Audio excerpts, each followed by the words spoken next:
Hi guys, എല്ലാവർക്കും പുതിയ വീഡിയോയിലേക്ക് സ്വാഗതം. അപ്പോൾ എല്ലാവർക്കും ഹാപ്പി ഇൻഡിപെൻഡൻസ് ഡേ, സ്വാതന്ത്ര്യദിന ആശംസകൾ.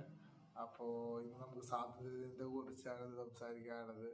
നമുക്കിപ്പോൾ 80 വർഷമായി. ഇത് 80ാമത്തെ സ്വാതന്ത്ര്യദിനമാണ്. 80 വർഷമായി സ്വാതന്ത്ര്യം കിട്ടിയിട്ട്. പക്ഷേ ഇപ്പോഴും എന്താ പറയുക, നമുക്ക് ഒരുപാട് മാറ്റങ്ങളുണ്ടായി. ഈ 80 വർഷത്തിൽ നല്ല മാറ്റം ഉണ്ടായി. ഒരുപാട് കാര്യങ്ങൾ നമ്മൾ ഇമ്പ്രൂവ് ആയി, കുറേ ഡെവലപ്മെന്റ്സ് ഉണ്ടായി, എല്ലാം ഉണ്ടായി. പക്ഷെ ഇപ്പോ കണ്ടുവരുന്ന ഒരു ഇതാണ് ജാതി വെറി. അത് കുറെ പേരുള്ളിൽ ഇപ്പോഴും ഉണ്ട്.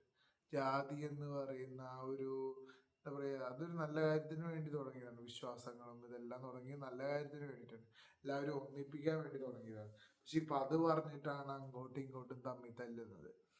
ഇത് എത്രത്തോളം ശരിയാണെന്ന്, ശരിയല്ല ഇത്, എത്രത്തോളം ശരിയാണെന്ന് വേറൊരു ആൾക്കാരെ ബോധിപ്പിക്കാൻ നല്ല പാടാണ്. കുറെ പേരൊക്കെ അവരവരുടെ ജാതി വലുതാണ്, ഞങ്ങളുടെ ജാതിയാണ് വലുത്, നിങ്ങളുടെ ജാതിയാണ് ചെറുത്ത്, എന്താ പറയാ, ഇങ്ങനെ ഇങ്ങനെ ഇങ്ങനെ ഇങ്ങനെ ഇങ്ങനെ ഓരോന്ന്. ഇപ്പൊ ജാതിക്കുള്ളിൽ ജാതി, കാസ്റ്റിന്റെ ഉള്ളിൽ എന്താ പറയാ, റിലീജിയനുള്ളിൽ കാസ്റ്റ് എന്ന് പറഞ്ഞിട്ട് വേറൊരു ഇത്. മൊത്തത്തിൽ എല്ലാവരും ഇനിയും ഓരോന്നോരോന്നായി പിരിച്ചേക്കാം. ആരും മനുഷ്യന്മാരായിട്ട് പോലും കാണില്ല.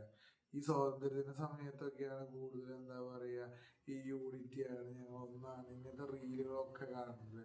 അഫ്കോഴ്സ് നമുക്കൊരു എന്താ പറയാ, ഇപ്പോൾ കേരളത്തിൽ ഒരു പ്രളയം ഉണ്ടായ സമയത്ത് എല്ലാവരും ഒന്നിച്ച് നിന്നിട്ടാണ് ഇതായത്. എന്നിട്ട് ആ പ്രളയം കഴിഞ്ഞു, എല്ലാം കഴിഞ്ഞു. എന്നിട്ട് എല്ലാവരും എന്താ പറയാ, വീണ്ടും പഴയ പോലെ ഒരു എന്താ പറയാ, പഴയ ലൈഫ് സ്റ്റൈലിലേക്ക് തന്നെ പോവുക. പണ്ടത്തെ കാലത്തേക്കൊക്കെ പോണ പോലത്തെ ചിന്താഗതിയാണ് ഇപ്പോൾ പലരുടെയും മൈൻഡിലുള്ളത്. പിന്നെ ഓഫ്കോഴ്സ് കുറെ പൊളിറ്റീഷ്യൻസ് അത് യൂസ് ചെയ്യുന്നുണ്ട്, പച്ചയ്ക്ക് ജാതി പറയുന്നുണ്ട്.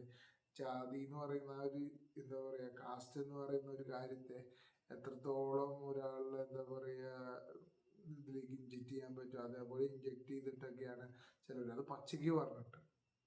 അതൊക്കെ വളരെ വളരെ മോശമാണ്. നമ്മളെല്ലാവരും മനുഷ്യന്മാരാണ്, നമ്മുടെ കൂടെയുള്ളവരൊക്കെ മനുഷ്യന്മാരാണ്.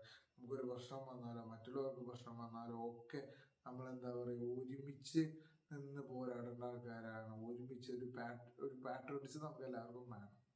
നമ്മളെന്താ പറയുക, നമ്മുടെ രാജ്യത്തിനുള്ളൊരു സ്നേഹം വേണം, നമ്മളൊക്കെ ഒന്നാണെന്നുള്ള ഒരു തോന്നൽ നമുക്ക് വേണം. പക്ഷെ ഇതൊക്കെ ഇപ്പൊ തകർക്കുകയാണെന്നുള്ളൊരു അവസ്ഥയാണ് ഇപ്പോൾ വരുന്നത്. കാരണം അല്ല, നമ്മളൊക്കെ വേറെ വേറെ ആൾക്കാർ തന്നെയാണ്, ഞങ്ങളെ ഇതാണ് വലുത്, നിങ്ങളുടെ ഇത് ചെറുതാണ്, അങ്ങനെ അങ്ങനെ അങ്ങനെ അങ്ങനെ. അതെല്ലാത്തിലും ഞാനിപ്പോൾ ഒരു ജാതിനെ മാത്രം കുറ്റപ്പെടുത്തുകയല്ല, ജാതിയെല്ലാം നമുക്ക് കുറ്റപ്പെടുത്തുന്നത്. കുറെ പൊളിറ്റീഷ്യൻസ് എന്താ പറയുക, വോട്ട് കിട്ടാൻ വേണ്ടി, അവരുടെ വോട്ട് നേടാൻ വേണ്ടിയിട്ട് ചെയ്യുന്ന ഓരോ തന്ത്രങ്ങൾ. ആ തന്ത്രങ്ങളിൽ നമ്മൾ ഒരിക്കലും പെടരുത്. കാരണം നമ്മളെന്ന് പറയുന്നത് ഓരോരോ വ്യക്തികളും അവരുടേതായ ഒരു എന്താ പറയുക, നമ്മുടെ തന്നെ ബ്രെയിൻ നമ്മൾ എല്ലാ കാര്യത്തിലും യൂസ് ചെയ്യണം. നമ്മൾ ഒരിക്കലും മാനിപ്പുലേറ്റ് ആവാതിരിക്കാൻ നോക്കണം.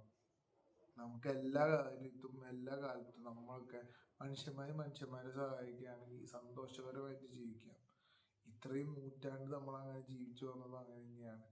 പക്ഷേ ഇതിനിടയിൽ എപ്പോഴോ വന്നു കയറിയതാണ് ഈ വിശ്വാസവും ജാതിയൊക്കെ. ആ ഒരു ഇതിന് മോശമായി പോയി കഴിഞ്ഞു. ഇതൊക്കെ എന്താ പറയുക, വിശ്വാസം വന്നത് തന്നെ ആൾക്കാരൊക്കെ ഒന്നിപ്പിക്കാനും ഒരുമിച്ച് എല്ലാവരും കൂടി നിൽക്കാൻ വേണ്ടിയിട്ടാണ്, അല്ലാണ്ട് തമ്മിൽ തല്ലാൻ വേണ്ടിയിട്ടല്ല. അപ്പം ഇത് മനസ്സിലാക്കുക എല്ലാവരും. അപ്പോൾ ഇത് 80ാം സ്വാതന്ത്ര്യദിനമാണ്. എല്ലാവർക്കും സ്വതന്ത്രമായിട്ട് എല്ലാ കാര്യത്തിലും ചെയ്യാനും പറ്റട്ടെ, എല്ലാം ധൈര്യമായിട്ട് ചെയ്യാൻ പറ്റട്ടെ.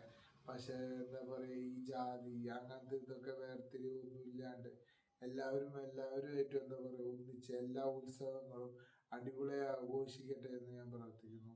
കാരണം എന്താ പറയുക, നമ്മുടെ ഓണം വരാൻ പോവാണ്, അടിച്ചു പൊളിക്കുകയാണ്. ആ സമയത്തൊന്നും ഒരു വേർതിരിവും നമ്മൾ കാണിക്കാറില്ല, ആരോടും കാണിക്കാറില്ല. നമ്മളെല്ലാവരും ഒരേപോലെയാണെന്നുള്ള വിശ്വാസത്തിലാണ് നമ്മൾ ചെയ്യാറ്. അതേപോലെ തന്നെ ഉത്സവങ്ങൾ പോലെ തന്നെയാണ് എല്ലാ കാര്യവും. അല്ലാണ്ട് ഒരു മൊമെന്റിൽ അത് ഒരിക്കലും കൈവിട്ട് പോകരുത്.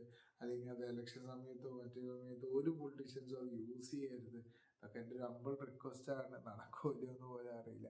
അങ്ങനെ പറഞ്ഞ് വോട്ട് പിടിക്കാതിരിക്കുക, അങ്ങനത്തെ ഒരു എന്താ പറയുക, വിഷം ഈ എന്താ പറയുക ഇൻജെക്ട് ചെയ്യാതിരിക്കുക മനുഷ്യന്മാരുടെ ഉള്ളിൽ.